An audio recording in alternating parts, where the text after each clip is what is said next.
মসজিদ কমিটি এবং মোড়ল সর্দার কেমন হওয়া উচিত? তুমি কেমন আমি তো জানতে পারলাম না। তুমি যদি চোট্টা হও তো তোমার মতন যেন না হয়, তুমি যদি ইমানদার হও তো তোমার মতো যেন হয়। মসজিদ কমিটির লোক ইমানদার হতে হবে, যারা লুটে পুটে খাবে না। এখন বর্তমানে হরিশ্চন্দ্রপুর এলাকাতে একটা গাঁ আছে, প্রত্যেক বছর একটা করে সেক্রেটারি হচ্ছে, টাকা ঠেলেও বসেছে, তো রাগ করে আরেকটাকে সেক্রেটারি করছে। ও 2 বছর থেকে ও খেয়ে বসেছে, আরেকটাকে করছে, হিসাব দেনা হ্যাঁ বলছে কহা আগে হিসাব দিতে। এরকম বেঈমানকে মসজিদ কমিটিতে আনবেন না, এগুলো এগুলো ইমানদার লোকের কাজ। হযরত মুহাম্মদ সাল্লাল্লাহু আলাইহি ওয়াসাল্লামের সাথে যখন খাদিজা বিবাহ পড়েছিলেন, কি খুতবা পড়ে বিবাহ পড়িয়েছিলেন, সেদিন আমি ছিলাম না যে ভাই বিবাহতে, কাজে আমি বলতে পারবো না খুতবা হয়েছিল কি হয়নি। ইউটিউব ফেসবুক থেকে টাকা ইনকাম করা যাবে কি?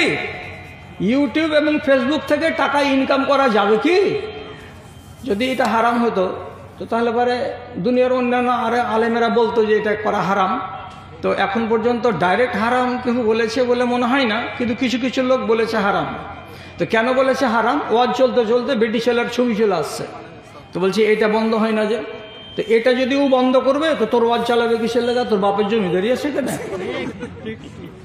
আমার কথা যদি না হবে, আমি সিমেন্ট বিক্রি করি, তো সিমেন্টের অ্যাডভার্টাইজ চলে আসছে, এ করতে করতে হারাম অ্যাডভার্টাইজ চলে আসছে। বেটি ছেলের বিকিনি বিক্রি হবে, তো বিকিনির ছবি চলে আসছে, তো কিছু হারাম অ্যাডভার্টাইজ চলে আসছে। তো ওইটা আনার পক্ষে আমার মন তো সাপোর্ট করে না, আমি তো ঘৃণা করছি যে তুমি হারাম গালা দিচ্ছ কেন, কিন্তু আমার হাত চলে না। আর আমি যদি বলি তোর এগুলো আমি অ্যাডভার্টাইজ নিব না, তো তারপর দিনই ফেসবুক কোম্পানি বলবে যে তোর ডাউনলোড হইল না, হঠাৎ। তো যাই হোক, আর তাকওয়ার পথ হলো এটাই যে চেষ্টা করতে হবে যে যদি আমি সম্পূর্ণ নিজেকে বাঁচাতে পারি, আল্লাহ তাআলা যদি আমাকে তৌফিক দেয় তো বাঁচাবো।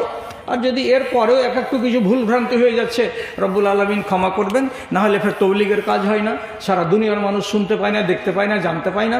এই ওয়াজগুলো এখন যে চললো, তো দুটা একটা খালি আর পিপলার লোকটি দেখলো কি, সকালবেলায় নেট খুলে খুলে দেখবেন তো কে লেখছে কি যে আমি দামাম থেকে দেখছি, কে বলছে আমি আফ্রিকা থেকে দেখছি, কে বলছে আমি আমেরিকা থেকে দেখছি, কে বলছে আমি বাংলাদেশ থেকে দেখছি।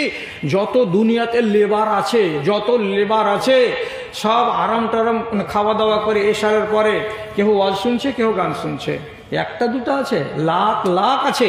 কাজে যদি উপকার হয় আর ওখানে যদি অপকার চেরানো চলে আসে, তো উপকারটাকে আমরা প্রাধান্য দিচ্ছি, আর অপকারটাকে আল্লাহর ওয়াস্তে আল্লাহর ইচ্ছার উপরে ছেড়ে দিচ্ছি। আল্লাহ তুমি মাফ করে দিও ওইটুকা। তো শেষ করলাম।